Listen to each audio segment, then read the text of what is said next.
Welcome to Behind the Smile with Ash Butterss, a podcast designed to reveal the truth behind the masks we wear. Together, we look to demystify the human mind and its behaviours in relation to mental health, trauma and addiction. My name's Ash and I'll be your host as we uncover the real stories of people's pain and the steps they've taken to live a life of freedom in recovery. From sobriety to spirituality, join me each week as we uncover the reasons why people seek recovery and how their lives have changed by living one day at a time. Hello everyone and welcome back to another episode of Behind the Smile. Joining us on the show today is Jon Wynn. Jon is a personal trainer, a health and nutrition coach and a father of one. Jon made the decision to get sober in November of 2020 after battling with drug and alcohol addiction as a way to cope with the PTSD he suffered as a result of serving in the military. Jon's story of fighting to regain his life through health and fitness is truly inspiring, and I'm so grateful to have him on the show today. So without any further delay, dialing in from Mallorca, Spain, I'd love to welcome Jon onto the show. Jon, welcome to Behind the Smile. How are you this morning? Great. Thanks, Ash. Thanks for having us on. It's a pleasure to be on, an honour to be on here.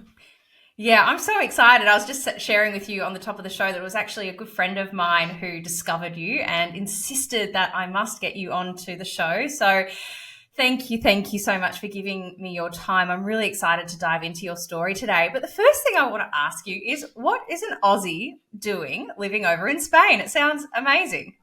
Yeah, it is pretty amazing. It's a bit of a long story, but my wife, she's actually Spanish. So ella is Española, so she's Spanish. So that's why we're here. Like we originally met in Australia. I was going to ask. So we met in Byron Bay. It was actually in one of the treatments, rehabs I was in up there. I'd left there and met her, and then we're sort of on and off for quite a few years through my recovery, and then. When COVID happened, I got stuck in Spain. I was here visiting, and she was actually in Thailand at the time. So we got split up for about 7-8 months, and I literally got stuck here. So I couldn't get out of the country, couldn't get back to Australia. So by the time she got to Spain, about 7-8 months later, we just decided to stay here and make it life.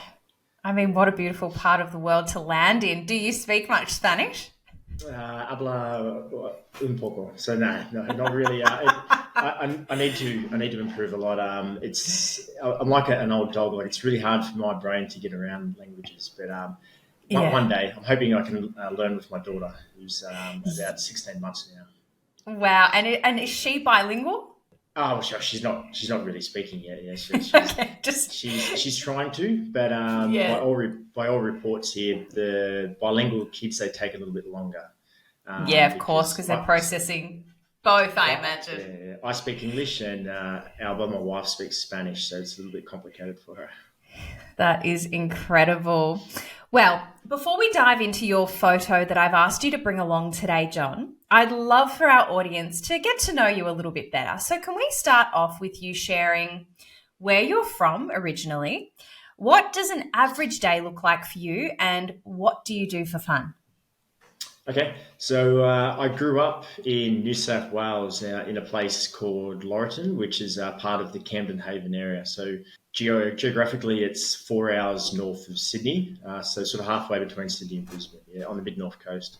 So I grew up there. I was born in Newcastle, so lived there for a few years, and then my father was in the fisheries inspector, so we moved around for every 2 years until I was about 10, I think it was, and then we moved to Laurieton, which is my grandparents were from there, my mum's parents, and we decided to make that home. So that's pretty much where I had my youth and grew up. Yeah, it's a great place for a youngster to grow up. Lots of it's sort of where the coast meets the country, so it's a great area. Yeah, all along the East Coast there is just beautiful. I've got friends in Coffs Harbour and Sawtell, and have spent a lot of time there myself. It is a really amazing part of Australia. If anyone listening hasn't been there, go check it out. Just tell me, what does an average day look like for you over in Mallorca? So an average day. So it always starts quite early for me. So I always like to get my training done in the morning. So I'm training roughly for my own personal endeavors. So I train twice a day. So I'm usually up about 4:30 or 5. So I get my first session in. So that's usually a run or something of that effect.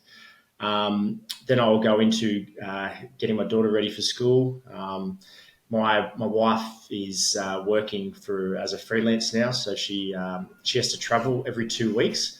So every 2 weeks, I've got my daughter on my own for 3 to 4 days. So I have to juggle quite a bit. But usually get her ready for school while my wife starts work. I take her to school, and then I've either got clients, so I'm a coach and a trainer, so I've got online clients as well as face to face. So generally that'll take me through the day until about 3 o'clock, where I can do my second training session. And then it's either a client at night, or I've got an appointment, or I pick my daughter up, and then it's nighttime routine. It's pretty much Groundhog Day for me, and you know what, I sort of enjoy that. I want the stability. Stability in my life is something which I didn't have for a long time. So knowing what my week looks like, and it's a little bit boring, it can be, but this works for me, and just stability. Yeah. I love what you said about stability just then. Like for me, routine has been such a big part of my recovery and forming these really healthy habits that allow me to stay really clear on where I'm headed and where I'm going. And we'll dive into how fitness has shaped your recovery a little bit more later into the conversation, because I know it's a huge, huge part of what you do to implement your recovery every single day. Jon, I've asked you to bring in a photo today, and I'd love to talk about the photo now. So this is a photo from a time in your life where your insides didn't match your outsides. You are hiding behind a smile and presenting one version of yourself to the outside world, but the truth was your internal world was in turmoil. Can you describe for our listeners the photo that you've chosen, what's happening in the photo, and what was life looking like for you at that time? Yeah, so when you asked about the photos, I've lost so many things over the years, right? And I've lost social media accounts. I've just lost a lot of things through addiction. And the photo I picked was the last. It was one of the last times I think it was second or the last time I entered hospital, and I was trying to put on a bit of a brave face. So this is when I was in Barcelona at the time. I'd been there on my own for a long time. I hit rock bottom one of the last times, and my wife actually she come to Barcelona to sort of find me, to help me. I was trying to get into a rehab. Because she was in Thailand for quite a long time. We disconnected. She come back, got me, and I was in a really bad way. So she literally come knocking on the door and then found me. I was putting on a brave face, but I was broken. She ended up taking me to hospital literally about half an hour after she come and met me, and then ended up in there. Every time I end up in hospital, they put me in ICU because I have to detox that hard. It's pretty dangerous. So that was me trying to smile and trying to be normal, but inside it was. If anyone, a lot of your listeners will be in recovery themselves, like that feeling of chaos, fear, anxiety, the unknown. You think like the world is about to end. So that's what that stays with me. And if I ever think about picking up, that's the image in my head where I go to, and I think like that taxi ride or those moments where I'm trying to function, but inside it's just chaos. Yeah. Were you going with her willingly? Did you want to get help that final time? That time I did, yeah. I reached out. I was like, I've hit rock bottom, and you know, for anyone who's gone through recovery, like you think you hit rock bottom, and if you keep on using, you find a new rock bottom, and then there's another one, and it just keeps going and going. But yeah, that time I reached out for help. A lot of the times I've reached out for help. Sometimes it's taken out of my control. Most times for me to stop, I need an intervention of some type. I can't do it on my own. And I don't think anyone can really do it on their own. You've got to have some help of some type. But for me, it's hospital, psych ward, or it's some medical intervention, because it goes that long, and I have no off switch. Yeah. Oh, I so resonate with what you're saying. I also went into rehab, and that's how I got sober. And for me, I had shown myself time and time again that on my own self-will, I couldn't stop, because every morning I would say to myself, I'm not going to drink again today. And then I would find myself with a drink in my hand by that evening. And I just, time and time and time again. And I knew for me, it was like I needed to be physically removed from the temptation, from the ability to take my will back. And then maybe I would stand a chance to actually have what I needed to hear, the recovery, the therapy start to actually sink in. But as long as I was continuing to drink and drug, like there was just no way I was going to get well. So I totally agree with you. It's not necessarily, and look, rehab may not be accessible for everyone, but there are so many other avenues that you can lean into where you can get support so you don't have to do it alone. Yeah, 100%. Like I work with people in recovery now, and I work in that sector, and like it's the one bit of advice I give to people if they're looking to get in recovery is like, you need to enter some form of program. If you can do a rehab, that's unreal. Like, make sure you do it for a while, not just these short few week ones. But you need to be surrounded with recovery, because there's too much temptation out there. You need some time away from all that stimulus and all that, those triggers and cravings. Like, you need to be somewhere safe where you're surrounded by recovery. It's really the only way I see it. If it's going to AA or any meetings like this, it's essentially doing the same thing, right? You need to be around familiar people. Yeah, I completely echo that point. I think the community side of things is just so powerful and so important.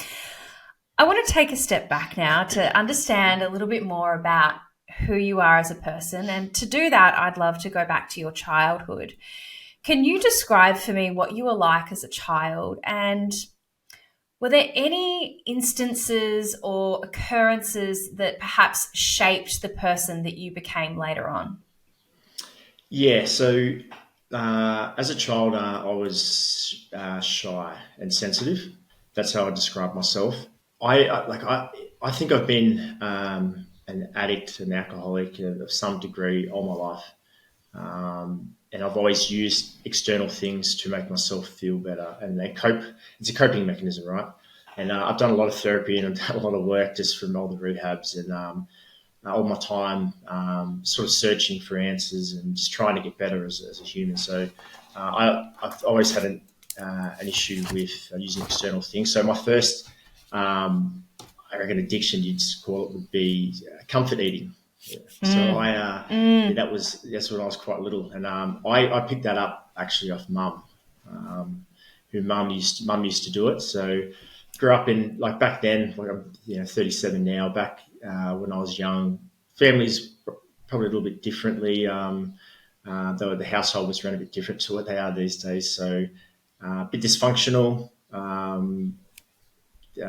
Things, a little bit rough at home growing up. Dad drank a bit, mum drank a bit. Yeah, so dealing with, learning how to deal with the things which were happening, I used to go in and shut off. So I learnt this real when I was young, real little. And I think my siblings did as well, yeah. So it's just coping mechanisms. But I was definitely sensitive, and I think this is really common for people who end up in addicts and alcoholics, that we use these things to self-soothe. And it's just we didn't learn how to regulate properly, I guess. And this is just the situation it was at the time. It's not really anyone's fault. It is what it is. Yeah. Yeah, I had a similar experience growing up, and one of the things I often share is I understand now, also having gone through a lot of the work and doing the therapy, that my parents did the best they could do with the tools that they had at that point in time. Yeah. But that doesn't disregard the impact it had on me as a child and the core beliefs that I developed as a result of having grown up in a dysfunctional environment, being asked to act well beyond my years, and observe things that a child just simply shouldn't see. Yeah. And that's the thing. Like, if you for me to go back and have ill feelings or grudges or anything like this doesn't serve me, right? Like what I can do with that is just accept it. They did the best they can, and it's up for me. The way I developed, I don't want to pass on those traits, and not really traits, the ways of living. Yeah, I don't want to pass it on to my kids. Now that like I can sort of put a wedge in and pass on what I've learnt to my kids. And yeah, but you need to understand your story. You need to understand your parents' story, right? And that's how we're shaped. And someone's got to start that along the line.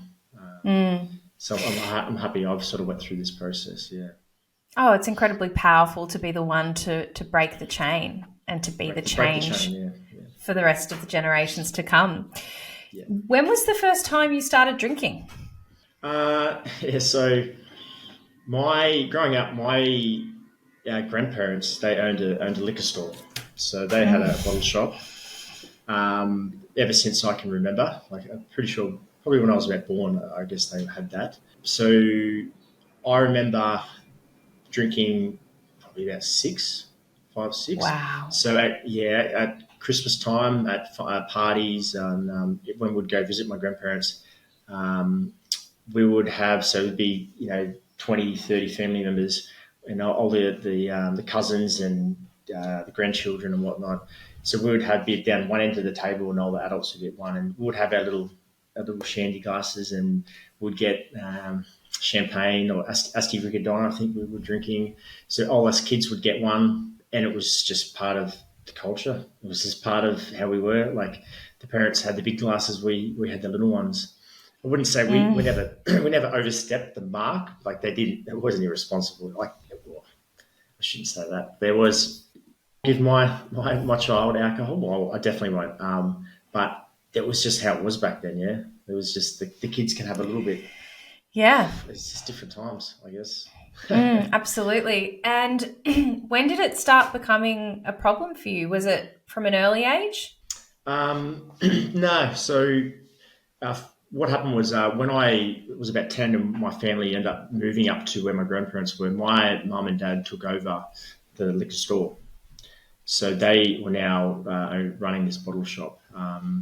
So I wouldn't say I used alcohol for the purpose of getting intoxicated or drunk until I think it would be year 6 or year 7. So that which is still really young.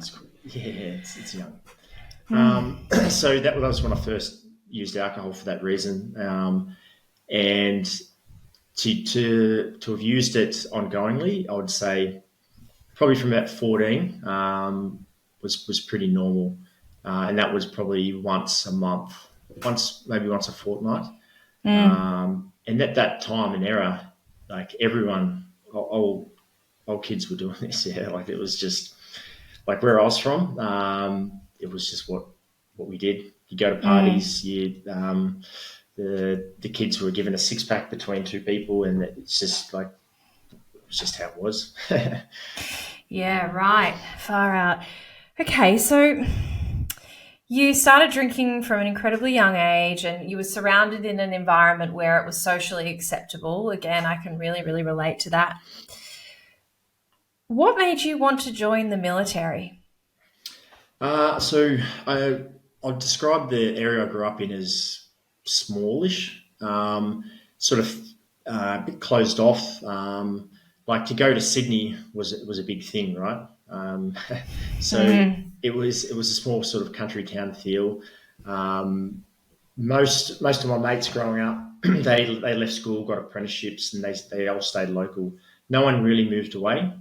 I didn't finish high school. I'm always sort of a sportsman growing up, and I got injured doing my sport of athletics. I was a javelin thrower. I couldn't pursue that, so I tried to continue playing. I went back to rugby league, continued playing that, didn't get picked up by any clubs.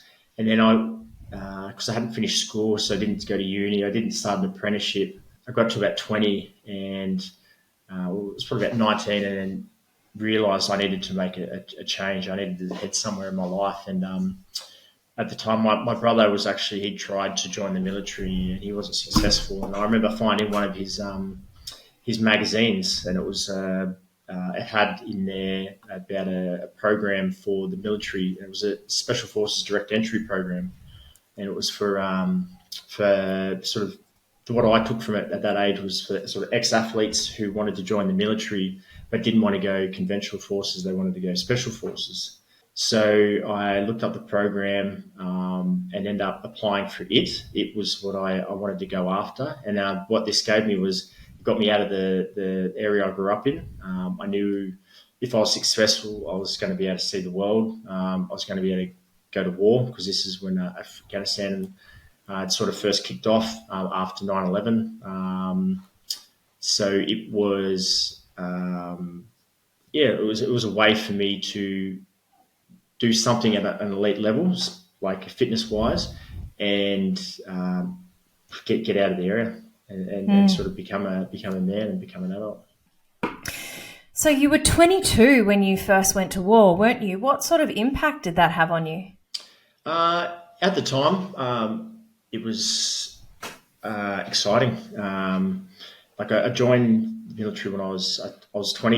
I had 21st at basic training, and got fast tracked all the way through. Once I was successful and became a commando, went over at 22, a bit green, I think you'd call it, and grew up fast. If I could do my time again, maybe going a little bit older would help me a little bit. But like the past is the past. But it was a big learning experience. The best way for me to describe it is I grew up fast and probably picked up some, and it sort of enhanced my coping mechanisms to be able to shut off. I could do work. I could do things and not be too affected by it. And I was sort of desensitized, which is not a great trait to go into the rest of your life with, being able to shut off from things. But I suppose that survival mechanism that you developed as a child, you were able to then implement in that environment to keep yourself protected. Yep, yeah, 100%. And now I think the military attracts people like sort of myself. Yeah. And it's funny, like you bringing that up, like going through a lot of therapy now is sort of when I was growing up, I wanted to be a hero. I wanted to be a protector. That was just my stuff, which was happening at home and whatnot. And like it's funny how we end up following those footsteps. And I didn't see it at the time, but I realise it now after doing work. Like it was just it attracted me. I'm really curious to know what number do you fall in terms of your brothers and sisters, your siblings? How are you, the eldest or? I'm the second oldest. So I've got an older brother. There's me and two sisters, and we're all pretty much a year apart. I only ask because with internal family systems, and you look at the different lines of where people fall with their siblings, and they often form different roles. And generally, if the older you are, the more you take on that hero role. So that's why I was curious about that one. Yeah. Okay, so I've heard you share about an incident where you were shot in the back, and you said at the time, talking about this, that it made you feel invincible. Can you tell me more about that? Yeah, so this is on my first tour of Afghanistan. It was actually one of my first contacts or ticks or gunfights, for lack of a better term. So it happened. We were in a engagement with the enemy. This incident happened. It scared me quite a bit at the time. It's all instinctively, and you react. And I carried out my drills, and it shocked me a little bit, but I could deal with it. I remember after the incident, a teammate taking all my kit off me and checking me for where it actually shot me, but it got me in the plate. So it was about an inch below the top of my plate. So it's lucky it wasn't that little bit higher, but I thought at the time like it had penetrated. So in the middle of summer, all my water bottles in the back, I just felt the fluid running down. And, wow. I thought it was blood. Yeah. So everyone, my teammate who's next to me thought I'd been shot too. Like that's how close it obviously was. So we sort of dealt with that situation. I remember that night sleeping. So we're out probably a few weeks doing a job, and I remember waking up and hearing that gunshot, and I thought it had happened again. And I remember thinking like that's like scarred me like in my brain, like that's like a PTSD, yeah. So yeah, this wasn't the first time this has happened as well, yeah. So this has happened for other things, but that was a moment where I'm like, this is going to affect me. Like it's somehow scarred into my memory, like into my system. It's just a form of trauma. Like when you were kids, all that stuff is embedded in us, yeah. It's hard for our body to process it. And to feel a sense of invincibility is like probably the worst thing an addict could feel. Yep. So after that, I remember not so much on that tour, but when I would come back and I would have. So the way it sort of worked is I'd go on a rotation, which could be 4 to 5 months. Would go back to Australia. I would have leave, so that would be anywhere from a month to 2-3 months, and then I'd start lead up training again to do it. So I went back 4 years in a row. Wow. Yeah, so it would be probably too much. Yeah, if I could change anything again, I'd give it a bit of space. And I think my understanding is now they sort of changed that. It was guys going back too soon, too often, and you need decompression. You need time back in the real world because it's just such high stress and high risk. And yeah, so what would happen is I'd go back and then I would have these moments of leave and downtime. Is I worked hard, but I played hard too. So I went just as hard and did risky behaviour and pushed the limits in my own time. And that's when sort of invincibility sort of stepped in, and the drinking, the drug use, and the just putting myself in situations which were dangerous. And like the way I seen it was, I knew I was going back to war, like soon enough. So like if I had fun, if I was doing these dangerous things in my off time, like in my next tour, there's a possibility I could get shot or I could die on those tours because I've been that close, like really just knocking on the door. So this happened year in, year out, and that's just how it was. Like eventually, I'm running the gauntlet, going back so much, I could get whacked. So on the cell go out. Yeah, I guess you're comparing it and you're thinking, well, this is less dangerous than what I'm putting myself in when I'm heading back on tour. So that's the invincibility, which is I was just feeding an ego. I was feeding just like in my ego, I guess. So what happened then when you finally left the military? Yeah, so leaving the military, it was pretty hard. It was a bit earlier than I planned, but leaving the military, it affected me a lot. I didn't think it would have affected me so much. I was lucky enough that I went into contracting pretty much straight away. So I went working for an American company, and then I worked for an Australian company for the embassy in Afghanistan. So I didn't have much gap in between, but that helped it. But looking back, I lost a lot of my support network. I lost a lot of my brotherhood, my comrades, the guys I grew up with, the guys I went to war with, ever since I was, I'd say 22 going to war. I was still a child. I was still a boy, and I'd sort of become a man with a lot of these guys, and sort of had to part ways. But I still seen a lot of these guys in the contracting world, but it's just a little bit differently outside the military. Yeah. So in reflection, I lost my support network. And I imagine to an extent your identity.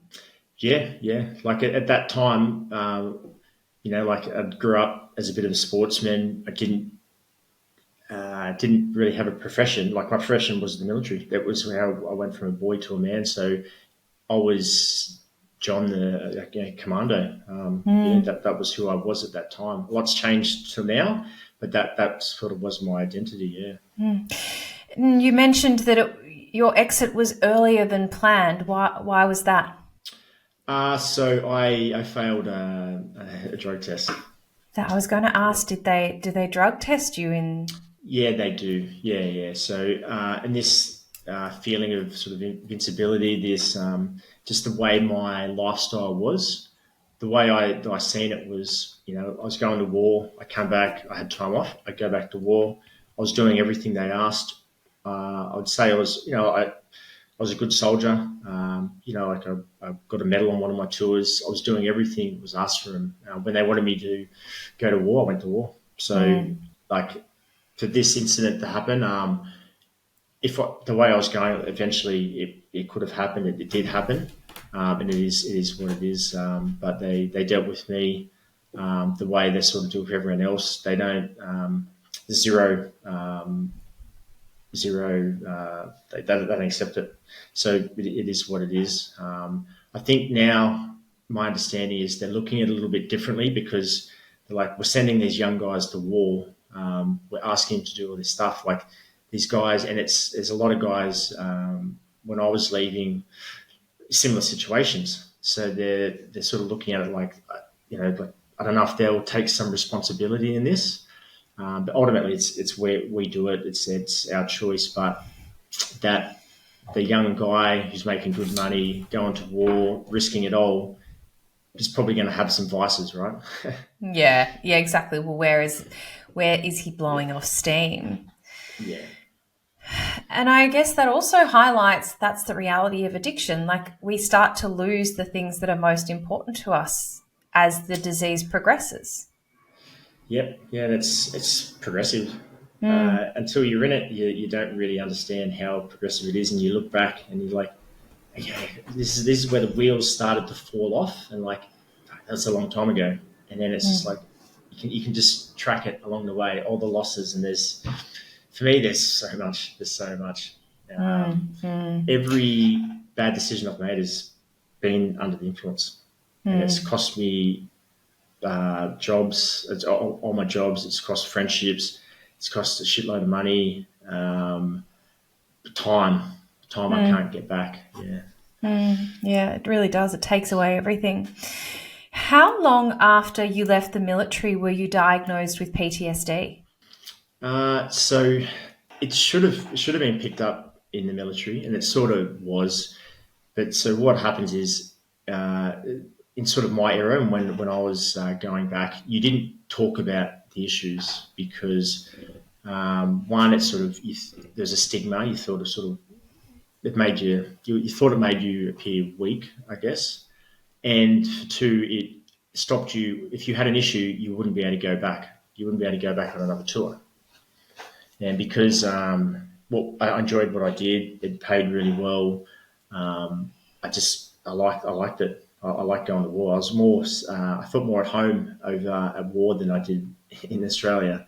So I wanted to keep going back, but you never talked about this stuff. And this is very common. So it wasn't, I'd say like I started sessions not long after, but I didn't really get any help for it until I think it was around, I did my first rehab. So that was about 2015 or 16. So that's, that 2 years after I left the military is when I started to actually talk about it and actually get some help and actually see a doctor about it. And partly that is like I went contracting straight away. So I think it's really common that if you stay within the sort of support network, the guys you work with, you go contracting, if you're still doing something which is like what you used to do, you're sort of brushing over it.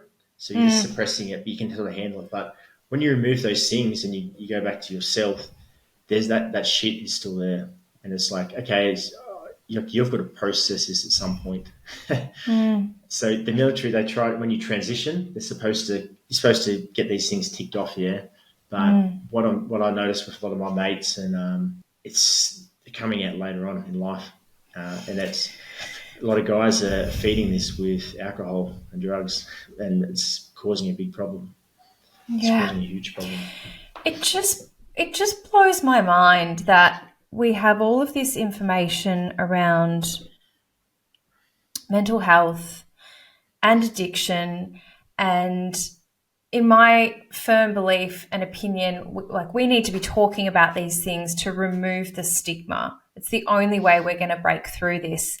And yet we have these industries and these bodies that are just vehemently denying the existence of this stuff, which pushes it further and further in, like, underground. Like, you weren't there all that long ago, really, and that was your experience.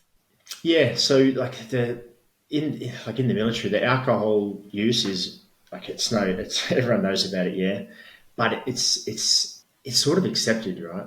Drug use not so much because it is what it is. It's drugs. It's supposed to be illegal, but it's really prevalent, right? But yeah, if you like come out and identify it as like there's a lot of alcoholics, right? And like it's just nothing. You can get away with it, right? You get sent home from work, like it's just the way it is, yeah. But I think now it's definitely changing. It has to, because I think there was an inquiry not too long ago, and they looked at suicide and they looked at alcohol abuse disorder use in the military, and they're like, these soldiers are like 6 times more likely than the average person to commit suicide and abuse alcohol. Don't quote me on those numbers, but it's something high like this. And they're like, that's why are they so much higher? Like, we need to be looking at this and addressing this, yeah? Yeah. So I believe there's different strategies and different processes now where people can come out and say, look, I've got a problem. I don't know if people are doing this. Like, definitely when I was there, like, no one did it. You didn't put your hand up. You just didn't want to have that stigma attached to you. Yeah, of course, I totally get it. It's just not a safe space to be able to share that stuff and expect to, number one, be treated the same way, and number two, keep your job. Yeah, that's right. Like, and you bring this stuff up and you get removed from your team. You get put somewhere. You get like you don't want that. Yeah, like it's just these hierarchies and whatnot. It is what it is. Yeah. Jon, are you okay to talk a little bit about the PTSD? I'd really be interested to know what some of the symptoms were that you were experiencing, and how you used alcohol as a coping mechanism, which I know you've spoken about before. But what was it exactly that you were trying to mask or to cope with?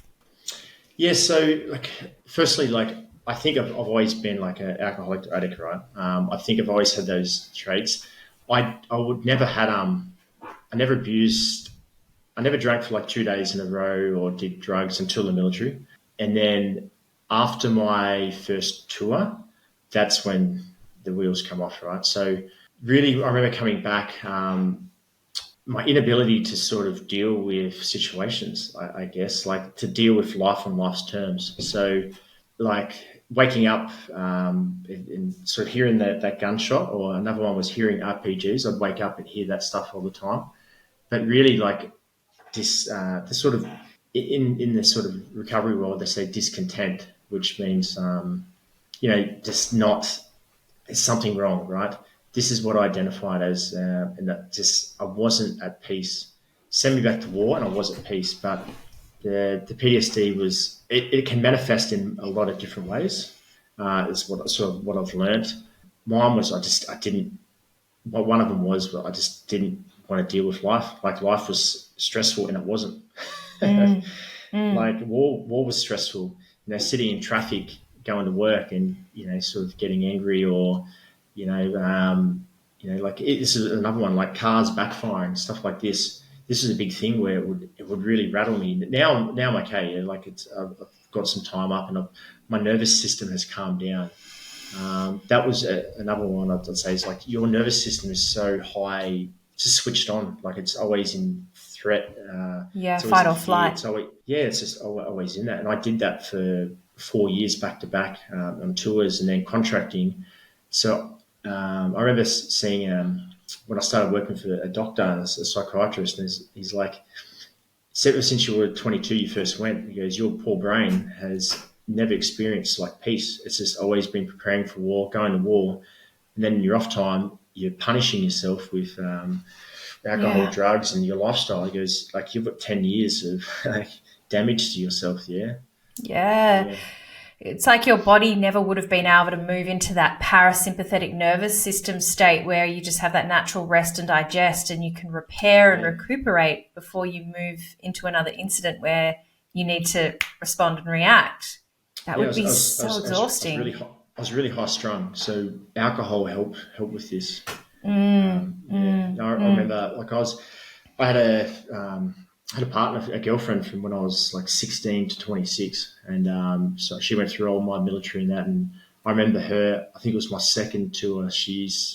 We had the conversation where she said, "You need to get help. Like you're getting, the wheels are falling off. Like you're abusing alcohol. Like you need to get help." And I refused to. I wouldn't admit it. So we sort of went through. We split up, and that was for the best at the time. But I was in denial. I wouldn't accept it. Like I was been to war. Like I was a man. I don't have a problem, but there was a huge problem, and everyone could see it.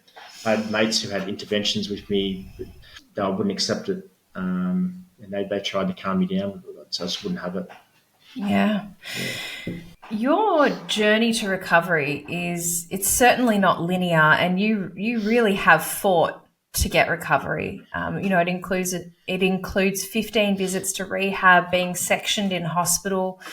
Can you tell me a bit more about that cycle of addiction, of trying to get recovered? Because again, people will be listening who are perhaps on a similar journey, and they might be thinking, I just don't know if I've got another one in me, like it's never going to work for me. What are some of the things, were they things that were going through your mind as well? And what did you do to just stay on this path and to keep trying? So I remember I did my first rehab. I left early because I just didn't think I had a problem. And then what I'd do is I'd go to rehab, I'd leave, and then I would last 1 to 3 to 4 months of sober time, and then I would fall off again. And then it would take me, the relapses could last 3 to 6 to 12 months long. And then I'd go through the process again. So essentially what I was doing, I was repeating my same sort of pattern of behavior as what I was like, going to war, working hard for a bit, and then come back, the wheels fall off, I get on it. Okay, I'm ready to go again. I try it again. So what I've looked at to go through all my therapy is like, I'm repeating the same shit over and over. I'm doing the same things, expecting the same results.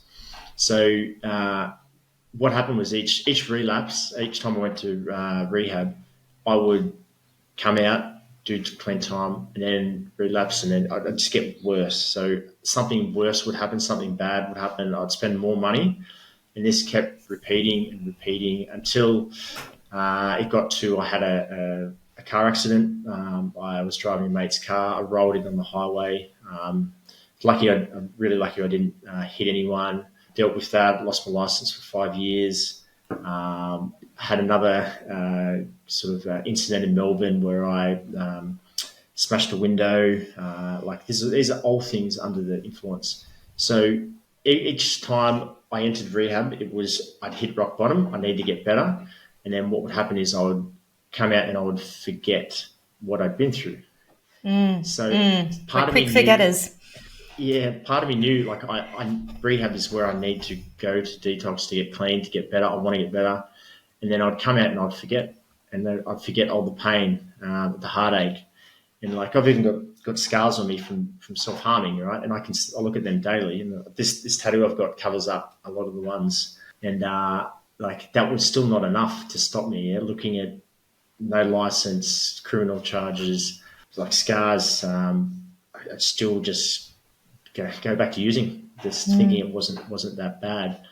But part of me knew like I wanted to get better, and it took me 15 times, 13 in Australia and then 2 times here in Spain.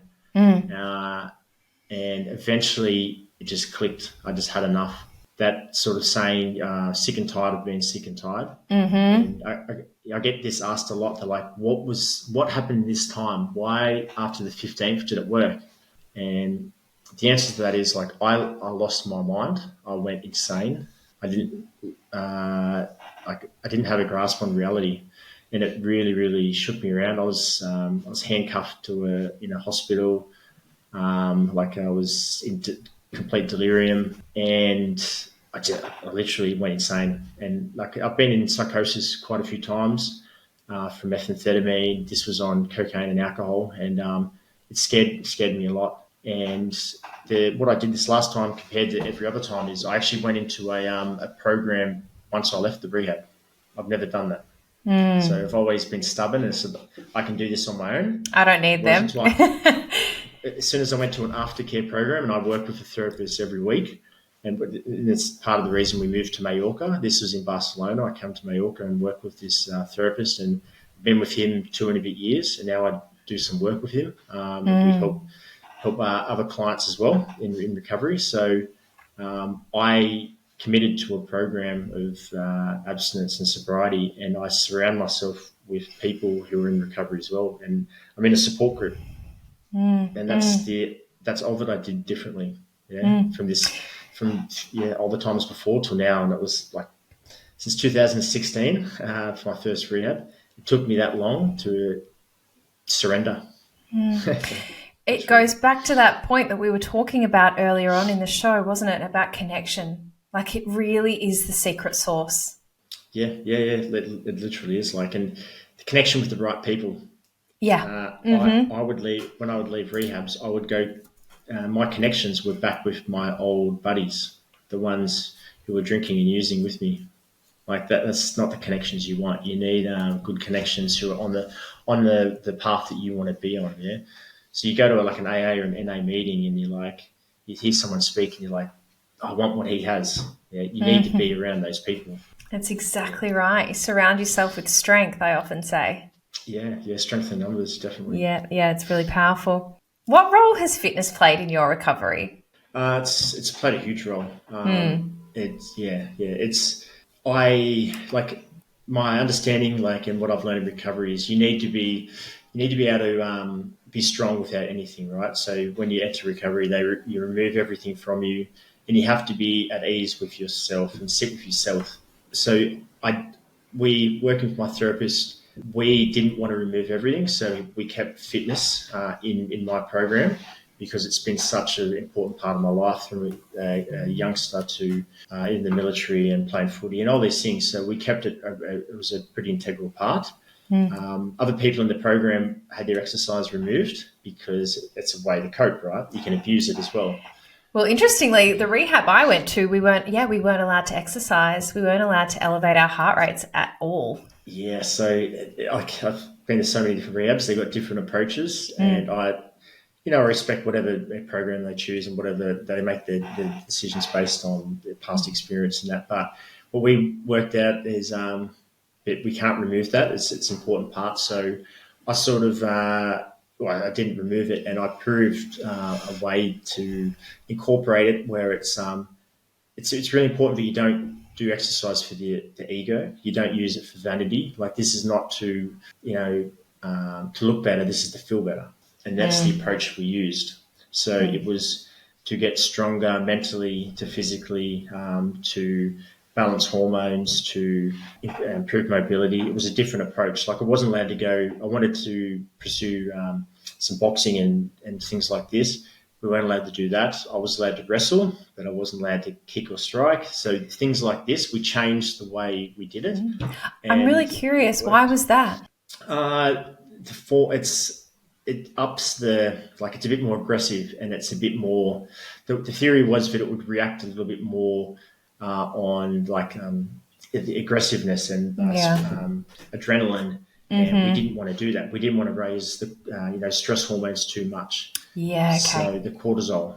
Yeah. So we didn't want to become a cortisol junkie now, and so it was just to play it down a bit. Wrestling was more technical and a bit more slower. So that was the reason. So no high intensity exercise is what I should say. And that's the sort of approach I use when I train clients now in recovery. It's like, we don't do a high intensity. That's later on once we've balanced you out. Such great advice. What would you say to someone? Because I know, I'll speak for myself.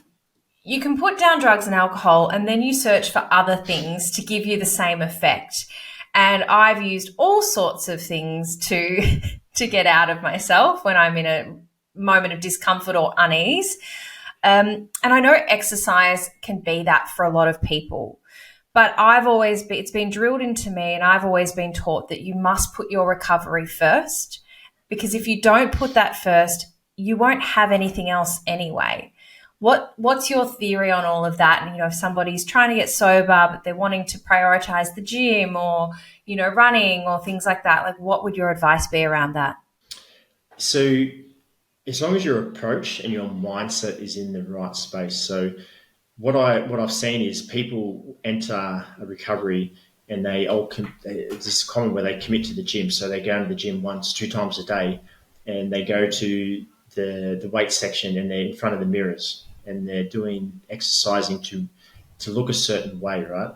That's the wrong approach. So what I teach people is like, we still lift weights and we still do these things, but we're doing it to improve how we feel. So like we're not squatting to get muscular legs. We're squatting to improve our testosterone if you're a guy. Even for a female, we're squatting to get stronger. We're not doing it for aesthetic purposes. So if you can change the approach and how you, the perspective of it, I think you can apply it correctly, and not overstimulating the body. But to put the recovery first is like my approach and what I use, like if you follow me on Instagram, and that is Win the Morning. Yeah. So my last name is Wynn. So every morning I've done it for like, 6-8 months now, something like this. I tell everyone, I do a little post, a little story, and Win the Morning. Yeah. So I get up, I do exercise. That's to me, like you can go for a run, you can do weights, you can do whatever, but set yourself up for the day.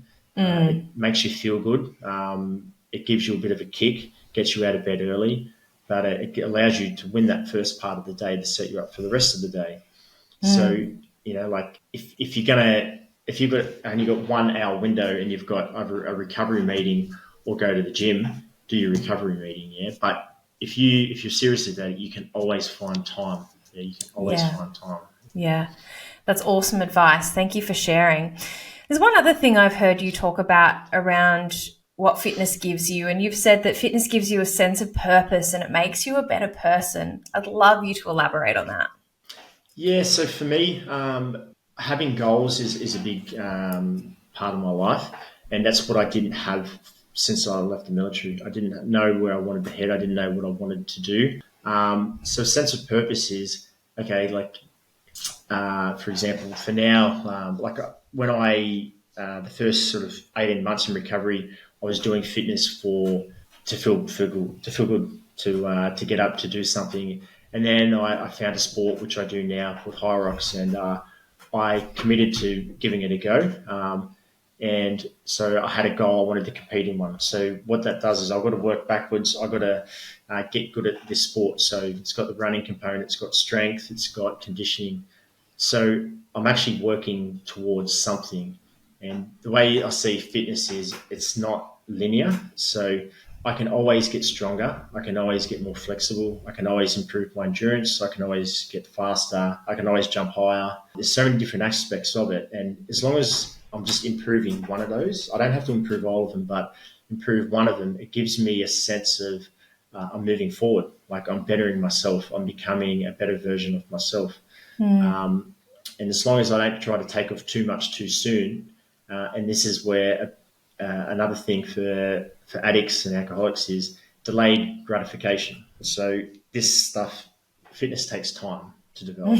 It's not done overnight. So the constant grind of, day after day, week after week, month after month, it's compounds. So you're going to feel a bit better straight away, but it's months and months of hard work, and it's about the journey and just getting better slowly, not fast, and then just stacking up those wins over a long time. So for me, it's having a goal, starting to work towards it, knowing you're getting improvements, have objective data, have subjective data, and just keep moving forward.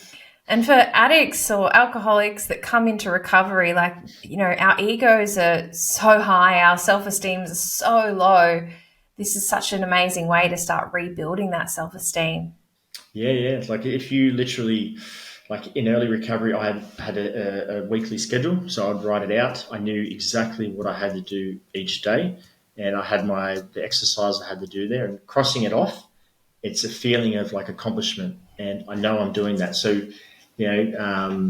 self-esteem is about doing esteemable things. So in addiction, we're not proud of ourselves. We're doing shit things where we really, really dislike our behavior and who we are. So to do things which are good for you, which you do the right thing, and you can, keep your chin up and you're proud of what you do, that's feeding your self-esteem. It's not the ego, like you're doing the esteemable things. And that's the way I teach it to people is do things which are good and proper, and you'll feel better naturally, Absolutely. I love that. Jon, I've got one final question that I would love to finish on today. Now, that question is, what are your 3 non-negotiables that allow you to live a life today that is happy, joyous, and free? So obviously the one we talked about is exercise. So daily exercise. That's number 1 on my list. I always tick that off in the morning. Number 2 is gratitude. This is a big one. Being grateful and understanding where I've come from, and sort of hand in hand with that is, I say this a lot in recovery, is the serenity prayer. So if you're in recovery, you'll know what this is. So they sort of, for me, go hand in hand. And the third one is to remember it's going to, like literally this is what I'll say to myself, it's going to be okay. Like it's literally the days sometimes can get to me, and I can sort of lose perspective and lose sort of myself, and I can get caught up in situations at home, with work. But as long as I know it's going to be okay, and like it's literally a day at a time. It's very cliche and it's very recovery based, but it's going to be all right. Like it always is going to, as long as I don't pick up, it's going to be okay. Yeah, that's exactly right. My dad, who's also in recovery, he talks about like keep your hands where you can see them, just like be present, be exactly where you are, and it is all going to be okay. Yeah, it is. It is like as long as we don't pick up, like it's like this a lot of fear about the future, and a lot of regret and depression, thinking about the past, and like really like you are where your hands are, and like for a long time I didn't even understand what that meant, but once you're in recovery, you really understand like being present is all we have. 1 foot in the future, 1 foot in the past, you're shitting all over the now. I love that. It's the best. It's one of my favorites. Oh, Jon, thank you so much. I'm sure I'm going to have so many listeners wanting to hit you up and find out more about you. Where can they go? Yeah, so I'm quite active on Instagram. So I've got a mixture of sort of followers there with the sport I do, high rocks, and then a big following of people in recoveries. And that's because I guess I'm so open now about recovery and trying to send the message that it's possible. So I'm on social media, on Instagram. I don't really use Facebook that much, but I've also got a webpage, jonwynnfitnessandsobriety.com. And on there you can also see, like, I've got about a 10-minute video on my bit of my life story. Yeah, it's great. But yeah, mainly on Instagram I'm quite active on. Yeah, that's what I've got time for. Awesome. I'll make sure that I pop all of that information in the episode show notes. Jon, we say here on Behind the Smile that when we recover loudly, no one needs suffer in silence. So thank you for being so vocal with your story and for giving us your time today. No, I'm very happy and happy to be here and send the message that it is possible. Thanks, Jon. A big thank you for tuning in today. If you'd like to support the show, you can do so by clicking the subscribe button and leaving a review. Every review helps this podcast become more discoverable, meaning more people can hear these stories of strength and hope. Together, we will continue to remove the stigma around mental health, trauma, and addiction. Remember to reach out to those you care about, and I'll see you next time.